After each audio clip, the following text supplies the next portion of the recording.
કહેતા આનંદ થાય છે કે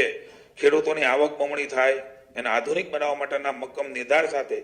ભૂપેન્દ્રભાઈના નેતૃત્વની ભારતીય જનતા પાર્ટીની સરકાર આગળ વધી રહી છે। ત્યારે 26-27 માટે ખેતીવાડી, બાગાયત, પશુપાલન ખાતાની વિવિધ કલ્યાણકારી યોજનાનો લાભ એ સીધો પહોંચાડવા માટે થઈ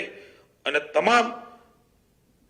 અમારા ખેડૂત, પશુપાલક અને રાજ્ય સરકારની વિવિધ સહાયની યોજનાઓનો લાભ લઈ શકે એ માટે 27/3/26 થી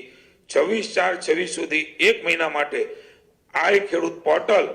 ઓનલાઈન અરજી કરવાનું અમે ખુલ્લું મૂકી દેવાના છીએ। તમામ ખેડૂતોને, તમામ લાભાર્થીઓને મત્સ્ય ઉદ્યોગ, ગો સંવર્ધન, કૃષિ, સહકાર એ લોકોને નવા બજેટમાં નવી યોજનાઓ અને જૂની યોજનાઓ જે છે એનો લાભ મળી રહે એના માટે થઈને ખૂબ ઝડપથી મને એવું લાગે છે કે અમારો પહેલો વિભાગ હશે કે જેમણે આ પ્રકારનું પોર્ટલ એ 27 તારીખથી 26/4 સુધી ખુલ્લું મૂકવાનો નિર્ણય કર્યો છે। હું ખેડૂતોને વિનંતી કરું છું કે આપ સૌ આ 42 ઘટકો, ખેતીવાડી ખાતાના, બાગાયત ખાતાના 94 ઘટકો, પશુપાલનના 12 ઘટકો, આ બધા જ ઘટકો માટે ઓનલાઈન અરજી એ તમે કરી શકશો।